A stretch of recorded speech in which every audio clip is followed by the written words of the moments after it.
Hi, folks. Welcome to our second show. And for those of you who are just tuning in, our first show.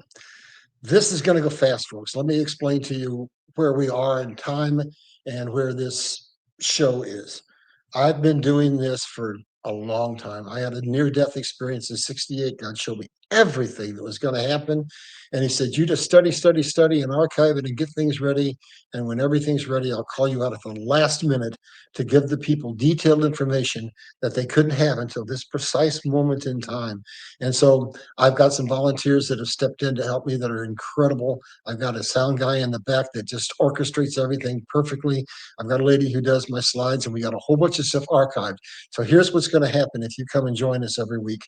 Basically, we're going to go through at rapid pace everything that you've seen happening in the last 4 years, and we're going to do it meticulously. We're going to open up the history books and let you understand what's been done to us, and we're going to talk about primarily solutions.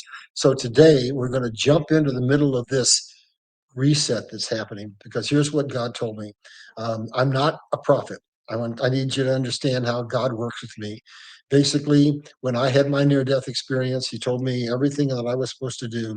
And he said, it's going to be a long journey. It's been 56 years now that I've been preparing for this. And he said that what I'll do is periodically come to you and talk to you. My time is 5 to 5:15 in the morning. And he gives me these assignments, and I have to go out and do the research. And then that becomes the shows that you watch. Well, what he told me with regards to this one, it's time, listen carefully, for my people that I have chosen to participate in the transfer of wealth. That's what we're going to be talking about today. We're going to be talking about that perfect time where very soon the financial system is going to switch, and the wealth that's been laid up for the righteous is going to be released. And I don't want you people to miss it. So I would encourage you to get your cameras out so you can take some pictures if you need to, or grab screenshots, have a notepad, and hopefully we're going to bless you with having you have the opportunity just at the right last moment to come in and participate in this wealth transfer. So with that, let's go to the first slide. I will bring it up. And there's what we're talking about, the secret deal that's been done in the background that is going to allow something that happened that people just, oh, I've been waiting for 20 years for the dinar to revalue, or I've been waiting for 15 years for the dong to revalue. Well, folks, it's all happening now. So before I get into the details, I found a clip that is, I think, just perfect to open this all up. It's from Donald Trump, and he's telling us exactly what his master plan is in just a few words. So we're going to bring that clip up right now, play it, and then we'll dive into the slide presentation. And please, if you want to be blessed in terms of this financial reset, you'll have to stay to the end, because I have to set the stage for you before I can tell you how you can participate in the financial reset. So let's roll that clip, if you would. As far as the currency devaluations, I've been complaining about that for a long time. And I believe that we will all eventually, and probably very much sooner than a lot of people understand or think, we will be all at a level playing field. Because that's the only way it's fair. That's the only way that you can fairly compete in trade and other things. And we will be on that field, and we will all be working very hard to do great for our country. But it has to be fair, and we will make it fair. I think the United States is going to be an even bigger player than it is right now by a lot when it comes to trade. A lot of that will have to do with our tax policy, which you'll be seeing in the not-too-distant future. So right there, he's alluding to a lot of things.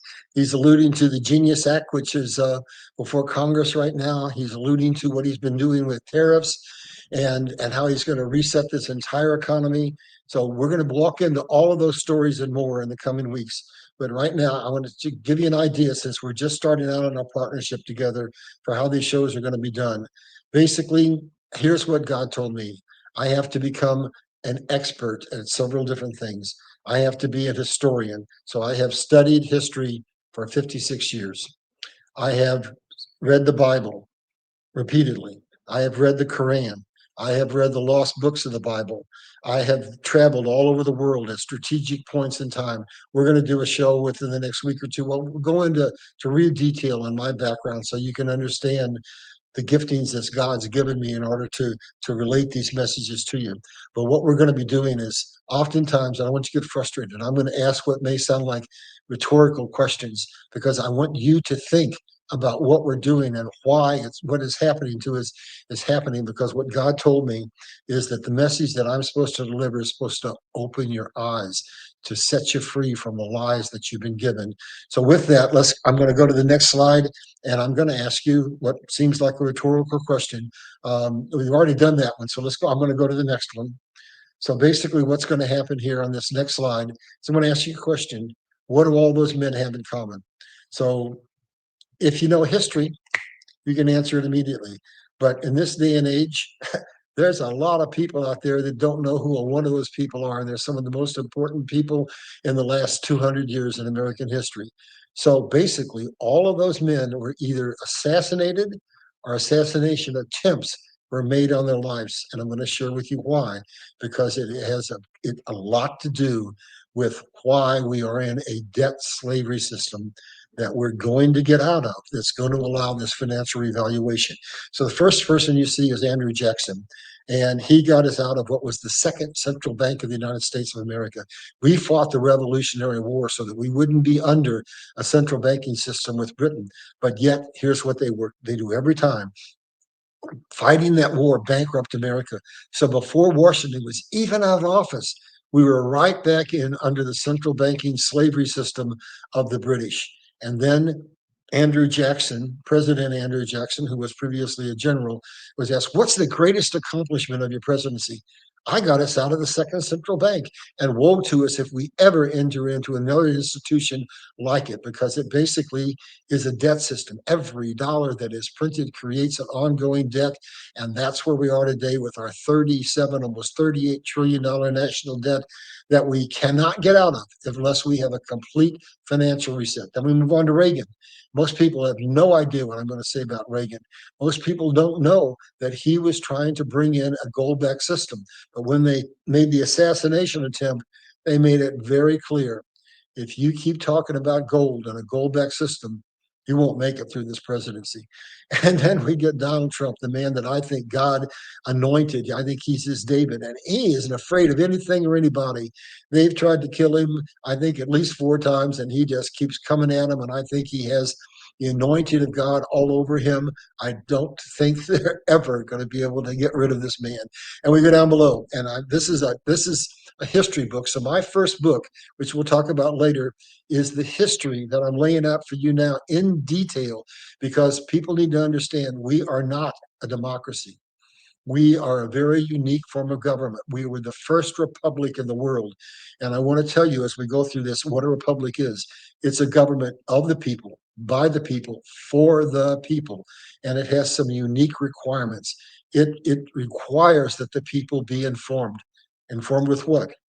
Not the lies and subterfuge that we have today from the lying media and from the Washington swamp, but the truth. And how did they get it to the people back in those days? They had pamphleteers who would write things up and tack them on trees and on buildings, and the people would come and read it. And why was that important? Because you cannot participate in a republic, a government of the people, by the people, for the people, unless you're informed, unless you know the truth. So when you cast your vote, you're not casting a vote for some handout from somebody, but you're casting a vote for what is truly in the best interest of the nation as a whole. And it was Franklin, I believe, and others who said the very instant that the people find out that they can get money from the Treasury in the form of handouts, it's just a matter of time until the government collapses in on itself, because it basically it implodes from all of the handouts that are forced. Because every election after that, the politicians are just they're campaigning. I'll give you, no, I'll give you more, and I'll give you more, and that puts us in the situation we're in right now. So let's move on. So then they killed Lincoln because the Civil War was being waged against us. That was another attempt by Britain to take over control of the United States. They had decided that America was becoming too powerful, but if they could divide it in half, the agrarian South and the industrialized North, they could manage it, and we wouldn't be that much of a threat to them. So when the war was going on, Lincoln needed money and he went to the New York bankers, controlled by who? By the English. And they said, yeah, we'll loan you money, 32%. That's ridiculous. So he basically printed the greenback, and that was a challenge to their financial authority with their central banking system. Then becomes Garfield. He was a champion of, guess what? Just like Trump, tariffs and a gold-backed system. Then we come to McKinley, another gold-backed system. Then we come to Kennedy, who I need to stop on for a minute. He committed 3 crimes against the global financial elite. He basically was getting rid of the corrupt Central Intelligence Agency. He was taking us out of the Fed completely and had already printed silverback certificates so that we would do what we're doing now. We would have a reset financially.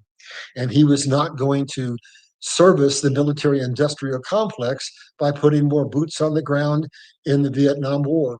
Then we move on over to Saddam Hussein, who was not a real good guy. But that's not why they killed him. That's not why we had 9/11. Basically, he was given the opportunity to do a deal similar to what Saudi Arabia had done, where we went to them and we said this was after 71 when we went out of the from under the gold standard, and we needed to have something to back our currency. So it was going to be oil. So we offered a deal to Saudi Arabia. We'll give you military protection, technological development, and help you in every way we can so that you can be a very wealthy nation. We want you to put your oil proceeds through our banking system. So basically, that was what I call a money laundering deal. So basically, Saudi Arabia is now one of the wealthiest nations in the world. But Saddam said no, he wasn't going to do it. So he became an obstacle in the Middle East, a threat to the global financial system of controlling oil and thereby controlling the world. And he was assassinated. And then we come to a man that was besmudged. Basically, this man was put out as a dictator and a tyrant, and he was anything but that. That's Gaddafi. He came into to power as a young man. I think he was 27 in a coup. And guess what he did? Most people have no idea. But he had one of the strongest social welfare programs in the entire world. If you got sick, you went to the hospital, it was free. You bought a car, they paid for half of it. Basically, he put an underground river so that he could regreen his nation, which is basically a desert. But he was doing something that relates to something that's happening right now. He was the first one to try to raise up Pan-Africa and say, Africa needs to have a gold-backed currency. Africa needs to be sovereign. So basically, here's what I want you to understand as we move on. We're going to go to the next slide now, and I'll position for it. This is the big picture that you have to understand. I don't want you from here on, every time you come on and listen to me, don't you dare think of the United States, or Britain, or China, or Japan, or Russia, or India, or any nation in the world as being sovereign. None of us are sovereign because we do not control our currency. The currencies are controlled by the central banking system, and he who controls money controls the world. And here's how it materializes. Basically, you cannot be a world power, much less the world's power, unless you control the following. You have to have a substantial amount of natural resources. You have to convert that into goods that you manufacture. Then you have to trade those goods and turn that into money. That gives you the money to run your economy. And unfortunately, if those governments are controlled by the shadow elite, which have their headquarters in Britain and in the Vatican, they rule the world's financial system. They're in control of the World Bank, they're in control of the UN. So basically, they call the shots as to what happens, and they keep every nation in the world under their thumb by controlling money, because he who controls money controls the world.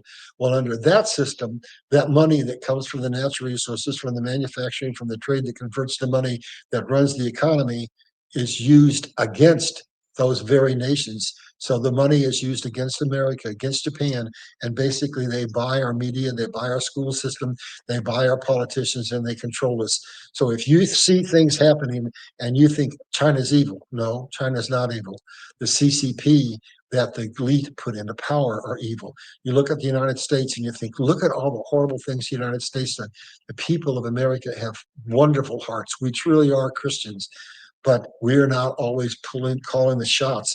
They wanted to take over America more than any other nation in the world because they knew we were so powerful that they could use our power to grant to us the right to be what?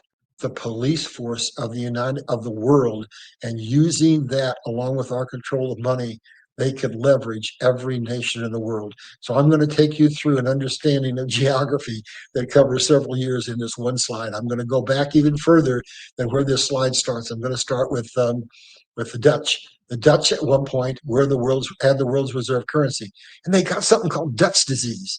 I bet you never heard of it. Well, here's what it is. It's when an economy is not diversified. Their economy was based essentially on natural resources, principally oil. So when vacillations occur in an economy, they got in trouble and they basically collapsed. Think of a nation that might be facing that today. Russia. Think of another one, Iran. Now think of a nation that is maybe stronger. Oh, maybe the United States, because we are diversified in many ways and we reach out around the world in multiple different ways. So basically, if a nation is going to really be a leader, one of the things it has to do is have a diversified economy. So we have that diversified economy. I'm going to take you on to the next slide. No, here we go. We're back to, no, I'm going to go back to the one we were just at. I realized I wasn't done. So now the power is starting to shift. So the Dutch lose control. It goes to Britain, and that is over a 300-year period where they have the colonial period, where the British and basically all the monarchies of Europe went around the world and established their colonies. And here's essentially what they did. They came in with their ships and they went into nations that were less modernized than them, and they took over their natural resources. They failed intentionally to give them infrastructure, and they took their natural resources, took it home, manufactured, and they created a system called British free trade. And what that was a system where they could control the world by manufacturing products cheaper than anybody because they got the raw resources basically by just taking them, and then they got the manufactured goods by manufacturing goods in sweatshops. So basically, it was well known during the colonial period that any nation that allowed himself to be trapped into making significant amounts of purchases from England would eventually lose their financial stability because they couldn't compete. And so right now what we see in America is not British free trade, but we jump forward, and that same model has been adopted by China, and it's Chinese free trade. And that's how our manufacturing has been gutted from us. Now we move, England loses control, and we move to the United States. They decide they need to cede power to us because we have the largest military in the world, and they wanted to use our military to further control the other nations of the world. And so every time somebody started to raise their head and started to say, like Gaddafi did, we want to have a gold-backed system, they used America to stifle that ambition and to hold nations down and to create something that we call hegemony, where the first world nations economically control the second world nations. So now I'm going to jump forward to the end of World War II, and that's where Britain officially lost control as the world's reserve currency. They went into a devastating 10-year recession, I should say depression, and their currency collapsed, I think, something like 30%. Well, that's where we're at today. Every nation in the world, as of 2020, when you know what happened in 2020, and we printed, depending on the nation, more money than we had printed in some instances in the history of that nation, and in others maybe in the last 100 years. And now the world is swimming in debt. And so now all of that whole fiat system, currency backed by nothing, is collapsing. And so we have to have another change. Basically, everything has got to collapse so that we can have a new system. God says everything's a circle, never ending, never beginning. So we're going from dynasty to dynasty to dynasty. So after World War II, we had something called Bretton. Here's what happened.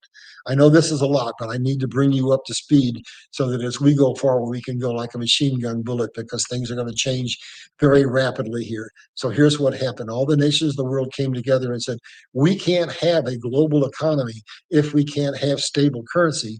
And we don't have a stable currency because almost every nation in the world except America has been just obliterated. And so America had more gold than any other nation in the world, and our manufacturing was intact. So they said, we're going to let the dollar be the world's reserve currency so we can have a stable trading platform across the world. But we abused it. We printed money to ad nauseum, and then we used our control of money through SWIFT to leverage nations that didn't go along with the U.S. agenda, with the hegemony of the global financial elite, and first world countries, essentially the West, control the rest of the world. So now we're at a point where we're switching. Actually, it started with Carter, where they brought Carter in and they said, now we need a whole new kind of economy. Yes, we need the U.S. military, but we need a super capitalist communist society. And so money started rushing out over to China. And I happened to be in China just before Tiananmen Square, which we'll talk about it at another time. And I happened to work for three major corporations that were totally sound, good companies. They were bought out in hostile takeovers, broken up into pieces, and sold off. What did that do? That made holes in our economy so that they could send the money to China, develop the manufacturing, and basically steal our intellectual property. So it turns out that I have two patents, and I was over in China just before Tiananmen Square because I was looking to have them make some tool and die making for me. Well, here's what they did. I decided not to have my work done there because I realized something. They would take my patent, they would take the tool that they made for me and make a second one for themselves. And that's how China rose to such power so quickly, because any major nation that goes into China has to agree in order to manufacture there to give them rights to their intellectual property. So all of those sequences of events were controlled by a shadow government that sets up above all the sovereign nations and controls them. It's they who control the world. And now we're at a point where they want to take control away from China. And so this is the great reset, where every nation in the world, Japan is in financial trouble, Britain's in financial trouble, Russia's in financial trouble, China is collapsing, America is in financial trouble, Iran is in financial trouble. We're at a moment in time, which is exactly when God said, "He'd bring me out." We're at a tipping point where everything as we know it is going to change. And the global financial elite have orchestrated this reset, but they underestimate the fact that there's a God, and God is not going to see to it that the bad guys take control of the next phase of society. It's going to be a society that is backed by gold and silver and God's economic system, and we're going to get freedom. We're going to get out from under this debt trap. So that explains where we are right now, and that explains what Donald Trump was talking about when he said that we have to have economic parity, because it was who was it? Eisenhower, who said, is there any man, is there any woman, is there any child who doesn't understand that disparity economically between nations is a central cause of war? So Donald Trump understands that we have to put out all the fires. We have to put out that fire between Ukraine and between Russia. And that's another whole story in and of itself. God ordained that war because there are things in Russia that need to be dealt with and things in Ukraine. So basically, he's pitting two adversaries together to cancel them out. And then Trump had to go into Iran and had to get them out because they were the central, most significant sponsors of terrorism around the world. And we have to have relative stability in the world to have this reset that Trump was talking about when we opened up the show. All right, that gives you the foundation for everything we're going to talk about for probably the whole next year. So if you didn't get this, come back and listen to this again. So let's go on, and I'm going to bring you up.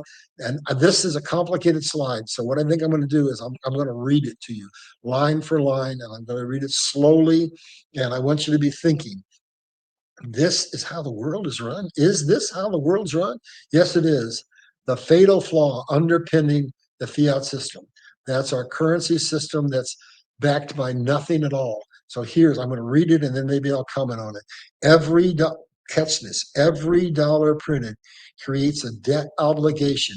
So eventually the financial system collapses under a mountain of debt. Let me see if I can explain that before I go deeper into this. So the system that they have creates a dollar. that dollar creates a bond. That bond is a loan. So what is happening is the global financial elite who control the central banks of the world are basically loaning us money for printing our currency, but it's not backed by anything, not by gold, not by silver, not by anything. But yet it creates a debt obligation that every dollar printed increases our national debt until we get to the point where, just like any Ponzi scheme, it collapses in on us. So now I'm going to go back and read the rest of this because I really, really want you to understand this. This is the fatal era of the progressive tax system of communism. So I want to focus in on that word progressive. Here's what happens. They use the federal income tax system to basically provide the money that we owe them because they printed a worthless currency and charged us interest for it.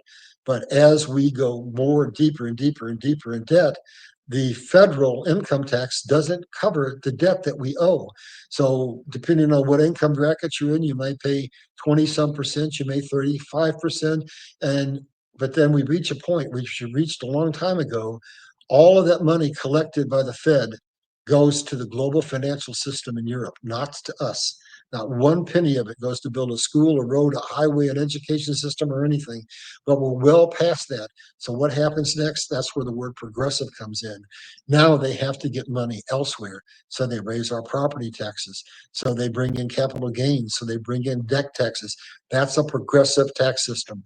So that finally we're swimming under a sea of taxes, and we reach to the point that we can't hardly pay our mortgages, we can't buy a car, we can't support our medicine. That's where the whole world is right now. That's why this reset has to happen. So now I'm going to go back to make sure that you really get this, and I'm going to read the rest of this slide carefully. Income tax goes 100% to the Fed to pay the national debt that is created by the printing of our worthless currency.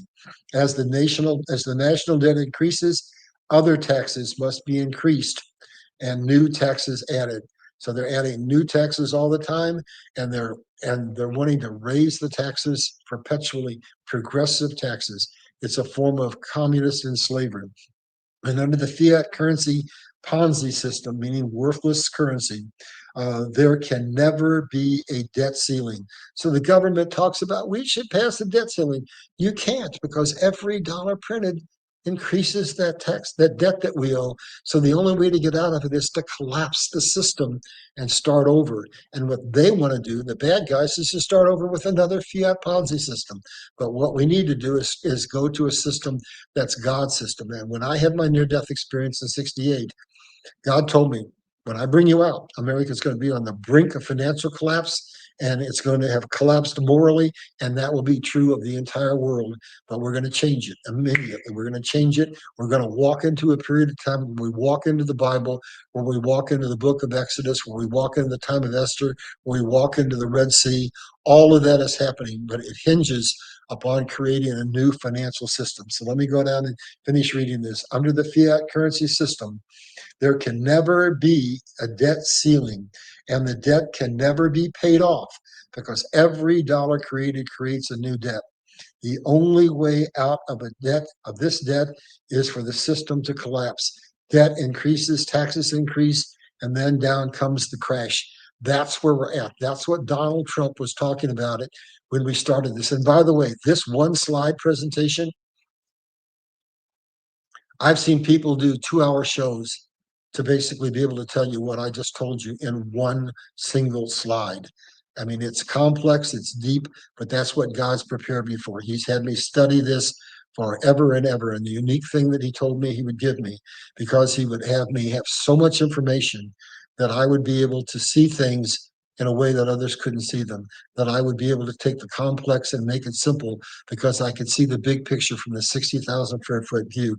That's what I just showed you here, folks. That is the flaw in the economic system of not only America, but every nation in the single solitary world. And this is what has to come down. All right, I'm going to take you to the next slide, and we're going to get into current stuff.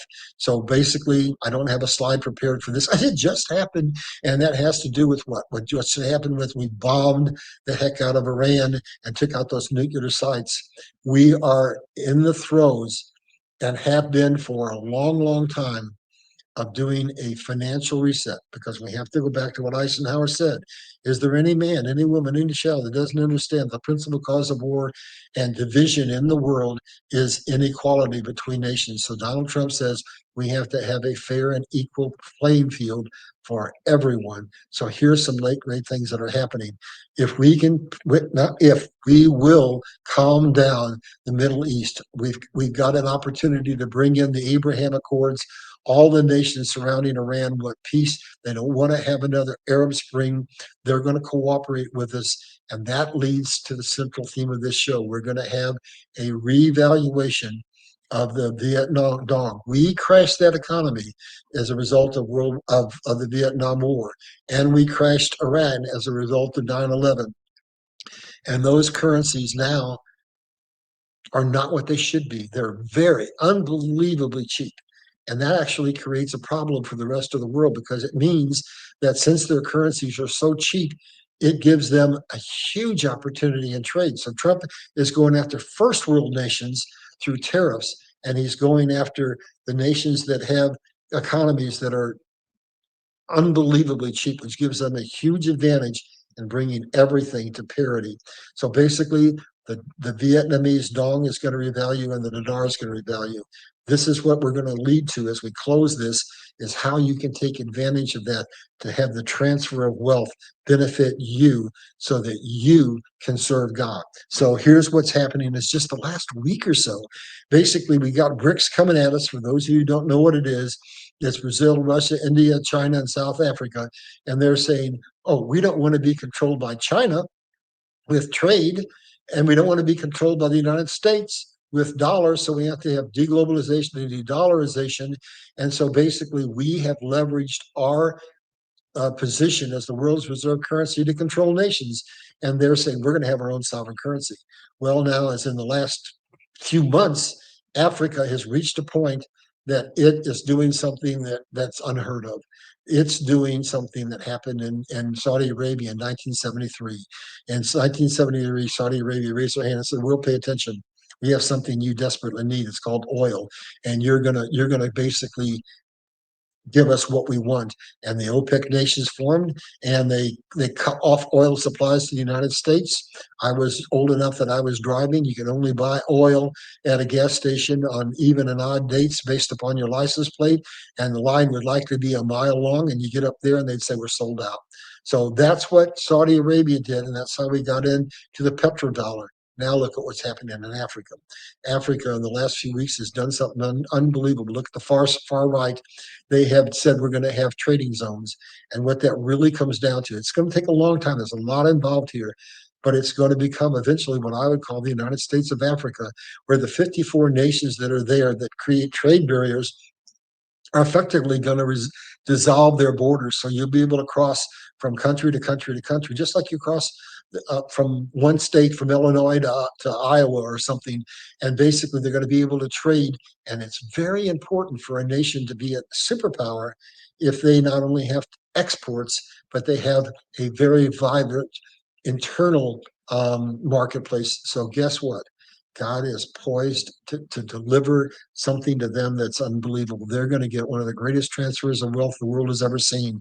They have the largest population of the world now, 1.4 million. They have the youngest population in the world, and they have a population that's basically been working for decades to get their freedom. So they just declared that every country will give dual citizenship to their people. They'll have a citizenship for Nigeria, for example, and then for whatever they call it, the United States of Africa, and it will function just like the United States functions. And then go over to BRICS, and here's what they've also done.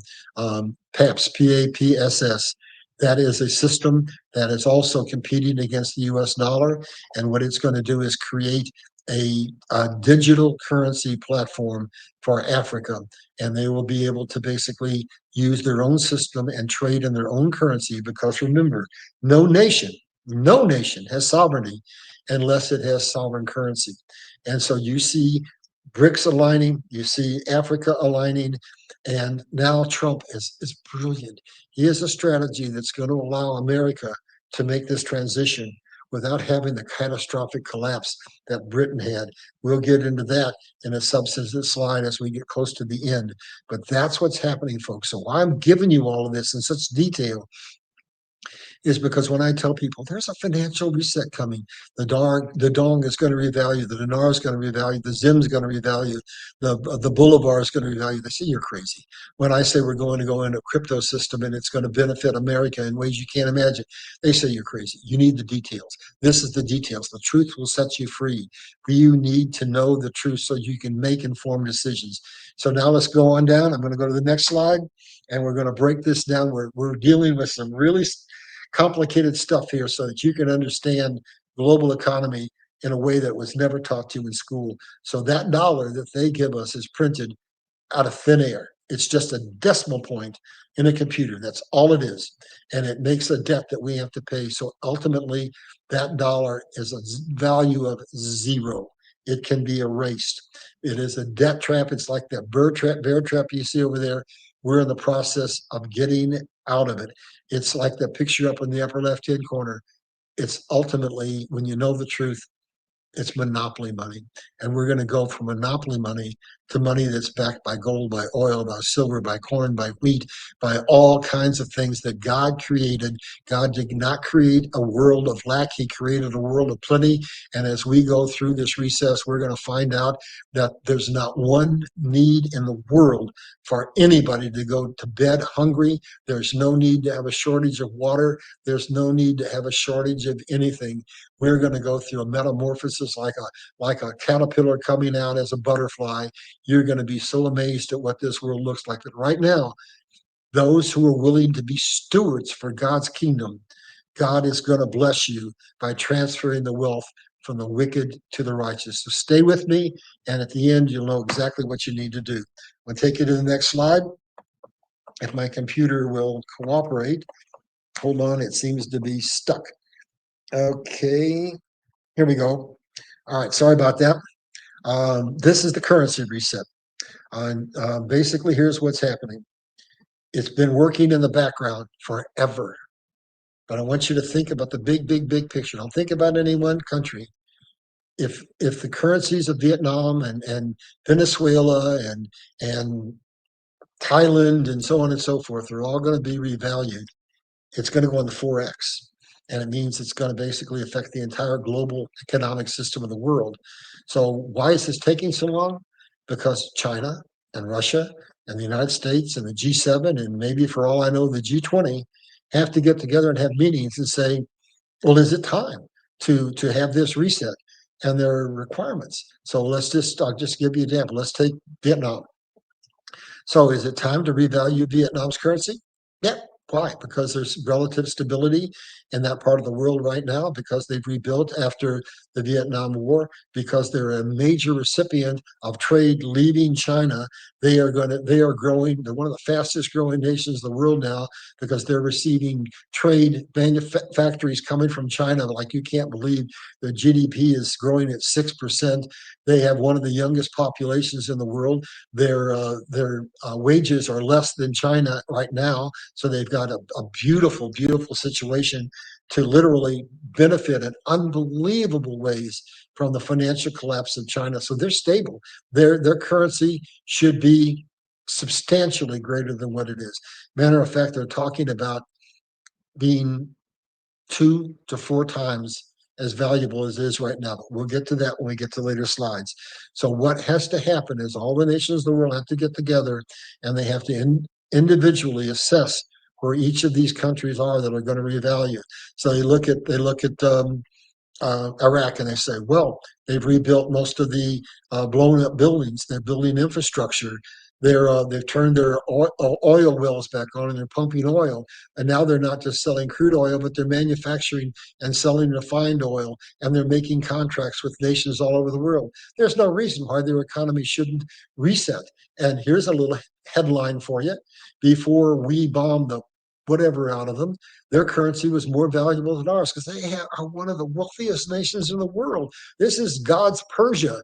So basically, their currency was 3 to 1. It took $3 to buy one dinar. Well, we're going to have to set the table back based upon the real relative value is of Iraq and of Vietnam and of all these other nations, and bring parity to the world, which will bring peace and prosperity, which is exactly what Donald Trump was talking about when we started this. All right, I'm going to take you down another layer deeper and take you into a slide that starts to kind of give you the big picture in a simpler, easier way to understand. Basically, the metamorphosis, the reset that's coming is globalization is a form of slavery. It allows a block of nations, the first world nations, the nations that were in charge of the colonial period, control over the rest of the world by controlling trade and by controlling money. He who controls trade and he who controls money controls the world. So that's why we're stripping the manufacturing away from China and distributing it to multiple nations all around the world. And then the same thing is true of the dollar. If we can control nations by sanctioning them, by basically making them not able to get their own money, not able to trade, that's too much power for any one nation to have. So when we come out of this, America is no longer going to be the sole reserve currency. But I will show you later how it's still going to be the dominant control currency. And then we're going to dig deeper in subsequent weeks into how America is going to change, how Africa is going to change, how all the nations are going to change, because we're going to go to a complete geopolitical restructuring of power. And that's another thing you're going to need to know. So I've been preparing for this for decades. And God has held me in the cleft of the rock so that I can come out and bring it to you in a very short period of time so that we can wake the peoples up and we can do what India did. So here's India, and they were the crown jewel of the colonial empire. And they got their freedom, but they didn't have to fire a shot. They didn't have a revolutionary war that sent them into financial collapse. They just did one thing, and we're perfectly poised to do the same thing. They rallied a man around a man called Gandhi, who was a lawyer and a religious leader. And he just sat on the ground and crossed his legs and said, I'm not going to eat until you people do what I tell you to do. And what I want you to do is very simple.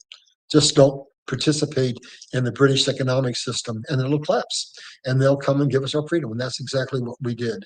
So basically, we have a man in Donald Trump, and I believe a man in Elon Musk that can create that rallying point for America, and we can stand up. And Trump can lead us politically, and and Elon Musk can give us technology that has been held back and kept from us for since the 18th century. And Donald Trump in his first term, this is how far back all this goes, and why we had to have that 4-year period in between, which Kim Clement prophesied that God's David would serve 2 terms, but there would be an interruption between the terms because God had to drip, drip, drip all these things at us to open our eyes up so we'd be ready for the moment that we're in right now, the moment where he could flip that switch and basically the world could change. So Donald Trump got something called the Chevron deal passed when he was in office the first time. And what that does is it opens the door for America, the ingenious mind of America that created some 6,000 patents that have been withheld from us. And we're going to be able to use those to basically innovate the world into the greatest period of peace and prosperity we've ever seen. So that's another topic that we'll talk if you keep coming back here to this show and ingratiating us by let us telling you what God has prepared for you. So let's go on down. I'm going to go to the next slide. And this is where we're going to start to try to wrap it up. Here's what the world will look like once this reset is done. The United States, that's the upper left-hand picture. China are all going to have economic collapses. Their currencies are going to go down. Same is true for the EU. Same is true for Britain, which is now out from under the EU. The same is true for Japan. All of our currencies are going to be devalued, while the currency of Africa and Vietnam and India, and I can't remember who that one picture is, Iraq, Brazil, and I'm not sure what that one flag is, but they're all going to revalue. So all the nations that have been held down, their currencies are going to they're going to value up, and all those that have been the slave masters are going to value down. We're going to meet in the middle at parity, which is exactly what Trump was talking about. That's the position at which everybody in the world can have a house, can have a car, can have food on their table, can have a decent standard of living, and there's no reason in the world that we should fall victim to the false flag events that they create to bring us into war. And there's no reason in the world why our media system should be controlled by those who want to control us. This is the world that is emerging right now today, and it has to do with this financial reset. I'm going to take you down, and this next slide is really important. If you got your cameras out, I'd advise you to take a picture of this. This is the genius of Donald Trump, the master chess player.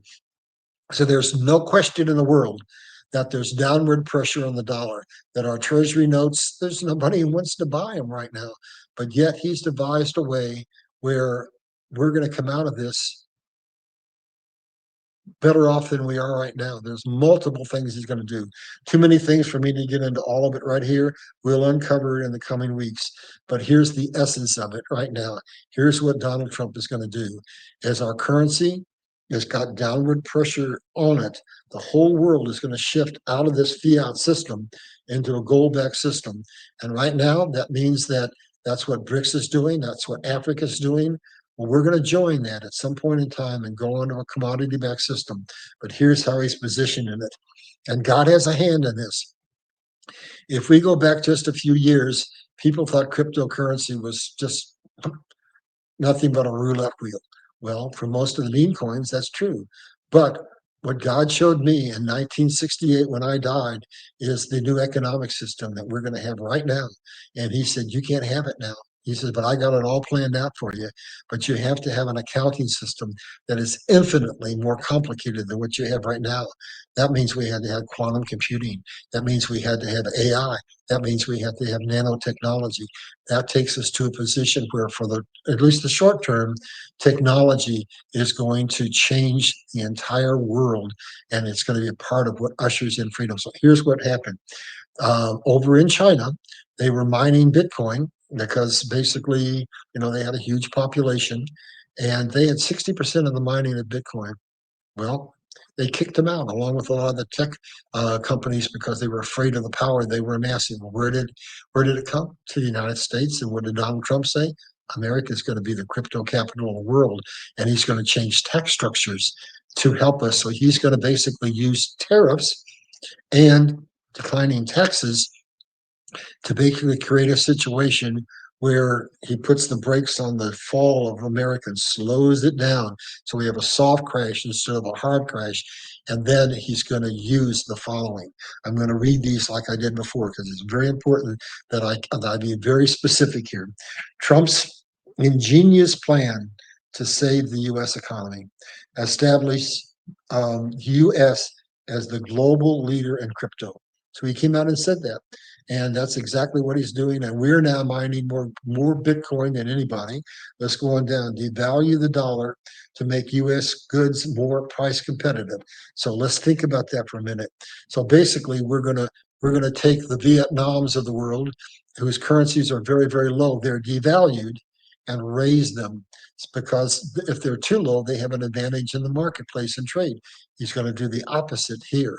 He's basically going to create a situation along with trade where he devalues our dollar. So what he's going to do, you watch.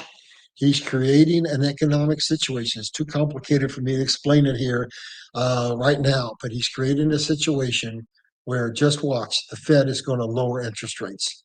And they're probably going to lower them 3 or 4 times this year. Bank of America has in their plans that there's probably going to be 4 devaluations of the US dollar, of the interest rates this year. Well, where is he going? What's he doing? He's orchestrating this. Why?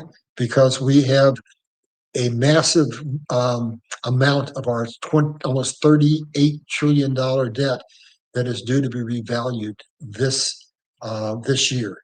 So he has to drive the interest rates down so that when that revaluation happens, and that we're not paying these astronomically high interest rates that would be potentially high enough to cause the United States to have a default. So this man is brilliant. He is orchestrating a devaluation of the dollar so that the refinance we do will be less painful. And at the same time, he's increasing our uh, he's bringing back uh, manufacturing to the United States, and he's basically bringing tariff money into the United States. And when the Genius bill comes out, I'll explain that. But he's creating a soft collapse for the United States. And then he's using Bitcoin to create a strategic reserve. Now, let me explain what that means. I worked in real estate, among many other jobs, for 12 years, and I understand a little bit about the credit market. So here's what happens. Right now, we are borrowing money from the Fed. Every time they print a dollar, we're borrowing money. That's an unsecured loan, which means that that's why they can charge us these high rates, just like a credit card. We used to have usury laws, not out of the Bible, in United States, all but 6 states. And then they figured we can get around it by incorporating in those 6 states. And the next thing you go, instead of having 4, 5, 6, 7% interest rates, we have 20, 30, 35% interest rates. He's going to get us out from under that scenario. And basically, he did it with he's going to do it with Bitcoin. And here's the ingenious thing: talk about transferring money from the wicked to the righteous. All that Bitcoin that he used to create the strategic reserve, which, by the way, think of it as a savings account, is a pool of Bitcoin that we are going to be able to borrow money from, which is a collateralized borrow, a collateralized debt. So that means that we'll be able to borrow it at less money. You know where he got it? We didn't buy it. He took it from people who were involved in illegal activities. It's confiscated. It's RICO money.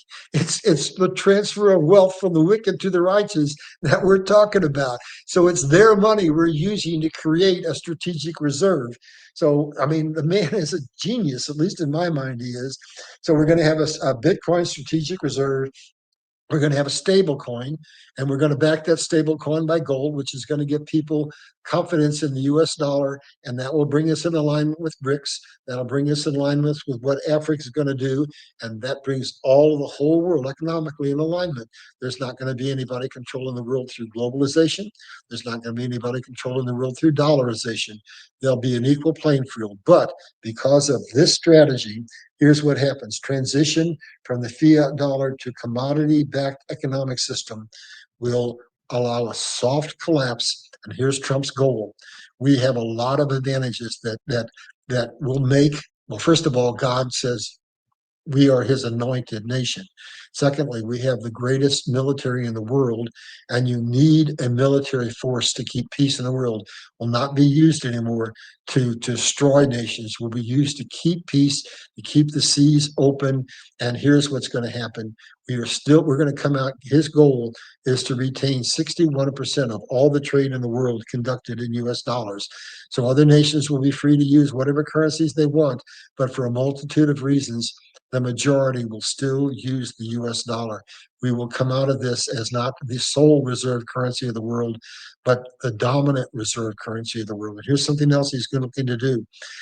I look at Dubai, I look at Singapore, I look at nations all over the world. I even look at some of the cities in Africa, and I'm saying, look at the projects they're building. Look at the magnificent skyscrapers they're building. We're not doing any of that here. Look at their airports and look at our airports. Why aren't we? Because we're the police force for the world. We're we're basically functioning under an economic system that has this disadvantage in terms of tariffs, and also has us paying for the protection of all the other nations in the world. So one of the things heads up that he's going to be doing, I'm absolutely certain of it, is he went to NATO in his first term and he said, "Pay up. You're supposed to pay 2%. Well, or you don't get protected by us." So basically, most of them have now paid up. Well, now to bring everything to parity, another thing that he's going to do, mark my words, it'll be happening relatively soon. He's going to go back to NATO and say, you know what? Everybody has to pay their own fair share. So now he's going to say the ante in to protection from the United States is going to be 5%, not 2%. So he's coming at this from a myriad of different ways. But at the end of the day, it's exactly where we started with that little clip from him. Every nation in the world will be on relative parity. You're not going to see people in Africa starving to death. You're not going to see people in India that are living in shanties, getting food from or whatever, picking garbage dumps. The whole world is going to have a technological revolution, and the nation that's going to lead it is the United States of America. So now this next couple of sentences is going to make we're a whole 1 hour show, and it's in and of itself. But I want to try to give you as much knowledge here as I can. The nation that God wants to lead the world is the United States. It's the only nation that can do it. He's not going to allow a communist nation to rule this world in his reset. It's not going to happen. So it's not going to be Russia. It's not going to be China. It's not going to be Iran. It's going to be the United States, a democratic, freed nation, free of control of the global shadow elite. And here's what we're going to do. There's always a foreshadow. God says there's everything is a circle, never ending, never beginning. And there's always a foreshadow that if we know history, we can go back and we can emulate. So this takes us to an event that happened that made America the greatest nation in the world on its 100th anniversary. Following the Civil War, we had gone bankrupt again, and we basically got out of it in 34 years because we built the Industrial Revolution. Here's what we did. We built the Transcontinental Railroad so we could get what? Remember, our assets, our natural resources. Then we did just what India would do later. We basically stopped trading with Britain because we imposed what? Super high tariffs. And the American people couldn't afford to buy British goods. So what did that do? Necessity is the mother of invention.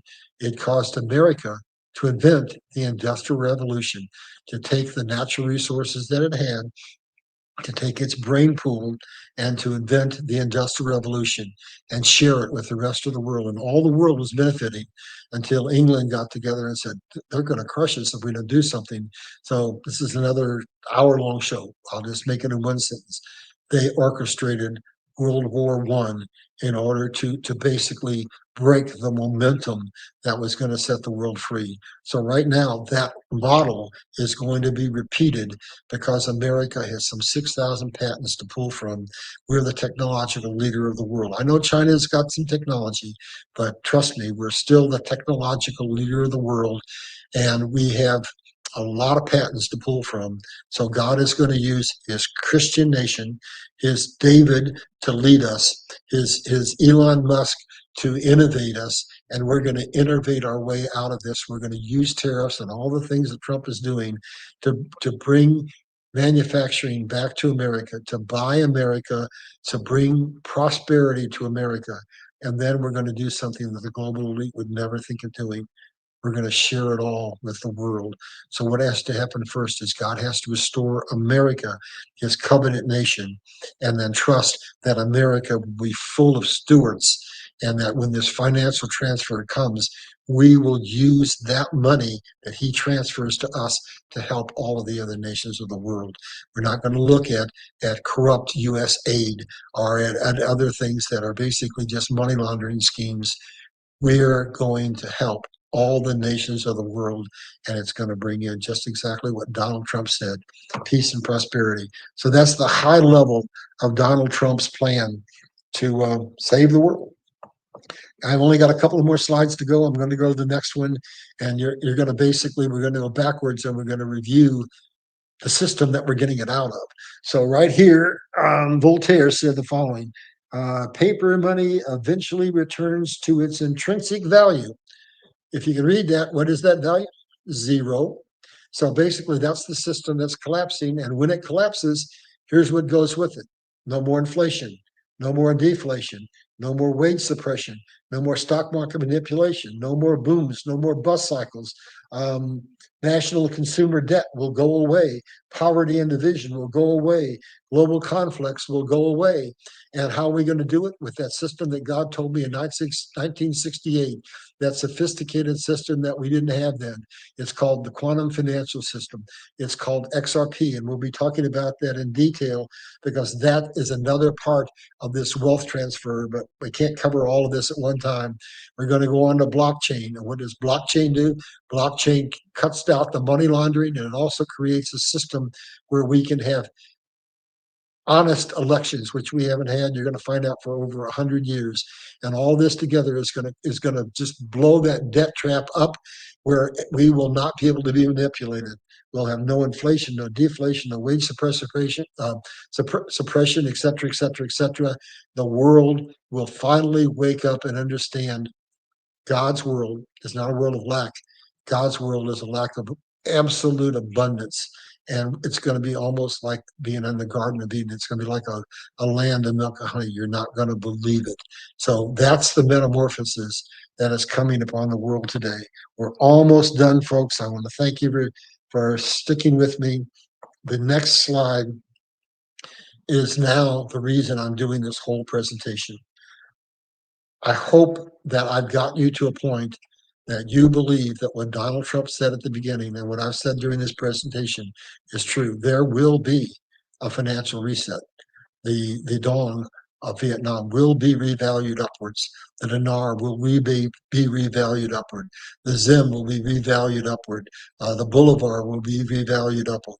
There'll be a new economic system, not based on fiat currency, but based on gold and silver and copper and all the natural resources that we need to create the abundance that will run the world. So here's what I'm telling you.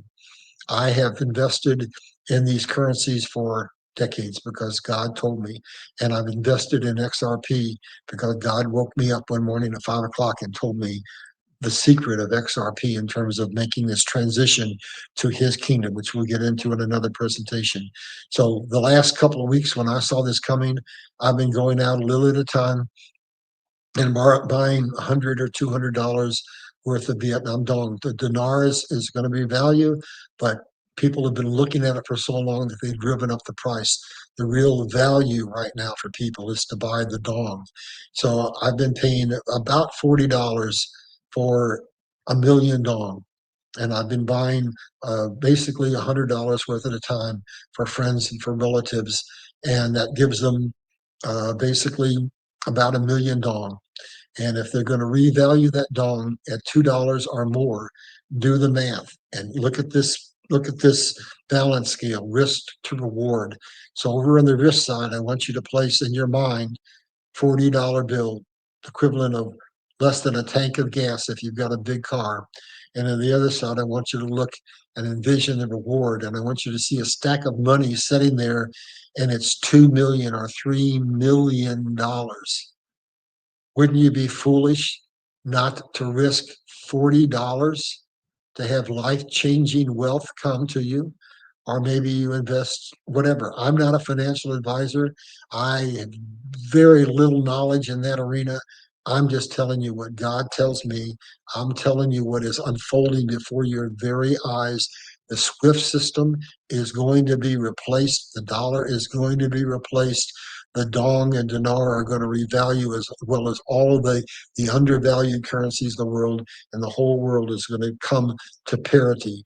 This is the point where the Bible has been talking about the transfer of wealth from the wicked to the righteous, and God knows those people who he has appointed for this time that he wants to transfer wealth to, who will not squander that wealth on themselves and on frivolities and ruin their lives, but will use that money, take a little bit of it for yourself, but use it to help the rest of mankind, the rest of humanity.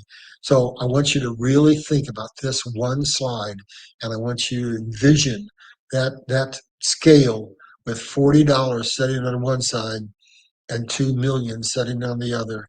And I want you to ask yourself a simple question. What's the risk reward ratio? Would I be foolish not to make this investment, or is it just folly? And if you believe what I've said, then this is the opportunity for you to have some life-changing wealth to come into your life. All right, we're going to go on down. I never, ever like to close a presentation without giving credit to God. So we're going to bring up a couple of scriptures, and then we're just going to be out of this in no time flat. So the wealth of the wicked is stored up for the righteous. Proverbs 13:22. That's what we've been talking about this whole time, folks. And then Deuteronomy 8:18. You shall remember the Lord.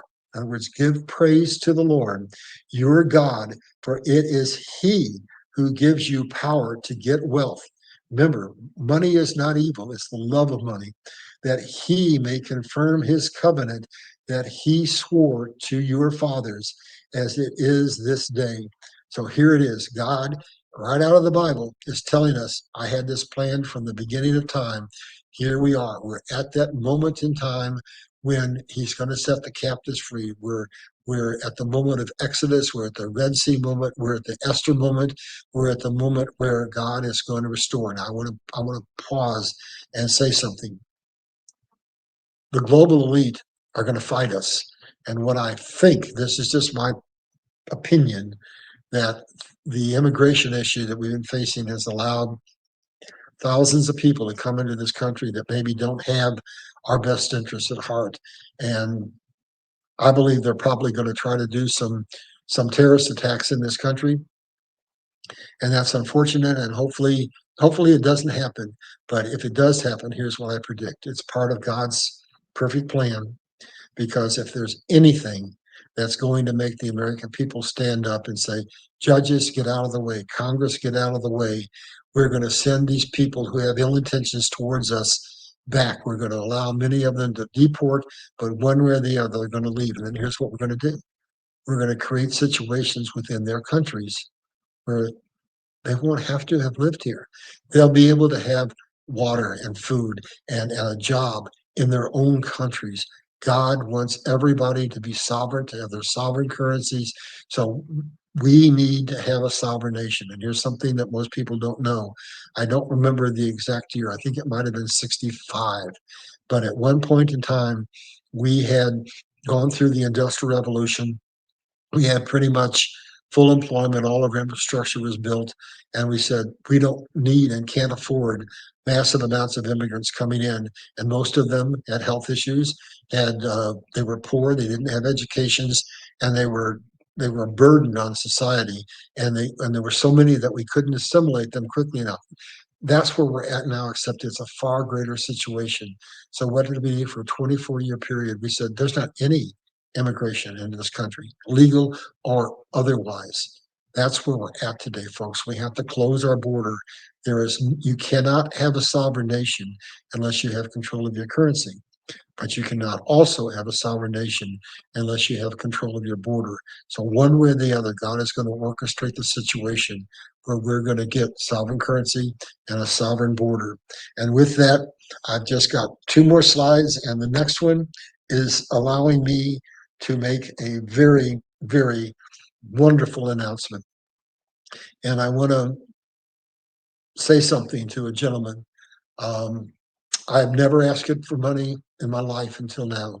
My first book, Liberty Crusade, The Fight to Save the Free World, I presented it to every major publisher in the world. They turned me down.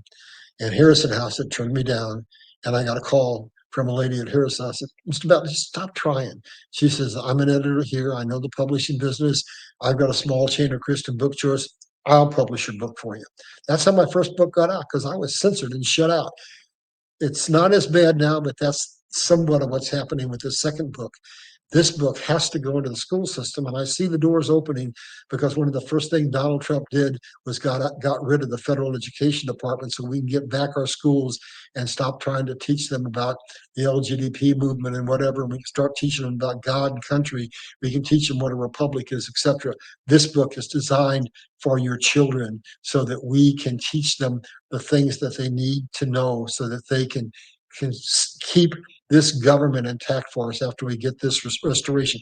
But here's the good news: that GoFundMe, don't click on it. We don't need it anymore. As of yesterday, we've got all the money we need to pay for this book to be cleaned up in a perfect, pristine condition to go into the schools. And the last donation we got was from a gentleman named Randy, and I almost cried. I never asked for money before. I never I never felt like I was supposed to, but I couldn't get this book out. I think 137 people sent me money. Some of them spent 500. He sent me a message and said, I'm going to take you across the finish line.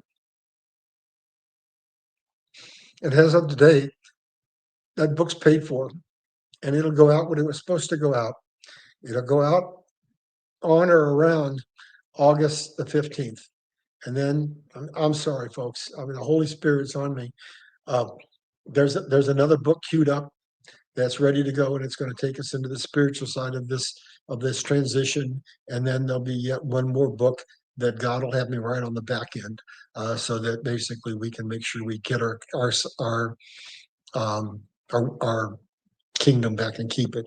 So what I am going to announce, though, is that God has brought me out at just the right time, and here I have my own show. But the gentleman who's running things in the background is a tantamount professionalist, and he says we need some equipment, about $10,000 worth. So we're going to take this GoFundMe down, and in the next week or two, we're going to put a new one up. And I don't know how much we're going to need. He says probably $10,000 because he wants this show to be really professional, so that we can be proud of what we're doing. So I want to thank everybody for helping me get this book out, and we'll be asking again for some more money so that we can take this show to where it needs to go, so that we can tell the truth to the people, so the truth can open the people's eyes. So now we got one last slide that I'm going to go to, and this is important. I want to remind you that we're a republic, a government of the people, by the people, for the people. And a republic requires a moral population, an educated population, and a population willing to vote their conscience based upon what is in the best interest of the nation, not vested self-interest. So to do that, what God gave me is this book that is very unique. It is a history. But one of the things that people don't know, the Bible's 70% history. So this is a history book. It's a book about the Bible. It's a book that's written like no other history book you've ever seen. One chapter in this book is equivalent to a 500-page book. God just says, just tell them, tell them, tell them, tell them, tell them, so that it's fast and easy and not boring. And this book has nothing but five-star reviews. But guess what? Not only did the enemy not want me to publish it, but he didn't want me to sell it. So guess what we just found out a couple of weeks ago when my new editor called me up and said, Larry, I read your book. It's fantastic. And he said, they should be flying off the bookshelves. Well, it's not in the bookshelves because the only place I can get it was Amazon. But here's what they did, whether it was an accident or intentionally. This is not a fiction book. This is a nonfiction book that's designed with one purpose: teach the people what made America great, teach them how we lost it, teach them how we get it back, and teach them how we keep it. And they put me over in the fiction category.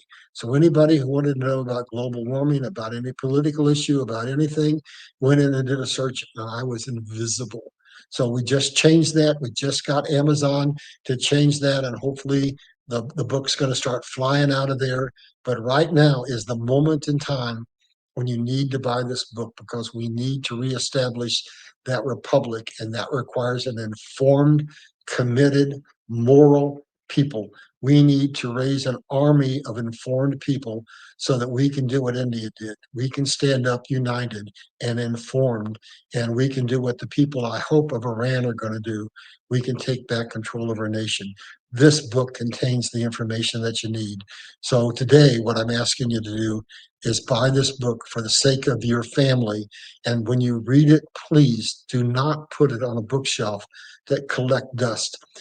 Find somebody that you think could benefit from it. Maybe it's somebody who thinks differently than you, but give it to somebody and tell your friends about it. What we need to do now is to raise an army of God's people, and they have to be informed, because we need to be able to go out and talk to people and tell them the kind of things that I've told you here today. So with that, we'll be back next week, and these are going to be deep shows. They're going to challenge you. And the man who's helping me put this together had an excellent idea today. So with his help, we'll be putting this together in the coming next few weeks. And we're going to do what another individual in this arena does. I use these slides, and we're going to give you an opportunity, if you so choose, to get the slides from these presentations for nothing. So basically, that's it for today. I hope this blesses you. And I hope you will go back and look at that slide with the balance scales and ask yourself this question: is the risk reward ratio such that I should trust that God is providing provision for a financial reset for his people? If so, you're going to have to find out where to buy this. I found a local bank. You can generally get it at a currency exchange. Other than that, I don't know where to tell you to go. You're going to have to do some research. But I'm also going to tell you this, that the minute that everything settles down over in Iran, uh, basically the Arab nations are going to come together. We're going to probably end up getting the Abraham Accords put through, and basically it's not going to be all that long before the window closes on being a part of this financial reset as far as the currencies are concerned. So if you think this is something God wants you to do, don't tarry. Do it now. I did this show now. I pulled it out of thin air in a very short period of time because I wanted everybody listening to have the opportunity to be blessed by God. So with that, that's what I'll leave you with. May God bless you and come back again. And if you like what you've seen, basically subscribe and follow me and tell your friends. We need an audience that is basically committed to God, that is willing to be part of the solution and not part of the problem. And to do that, you need to know the truth, and the truth is in these books. So thank you very much. We'll see you next time.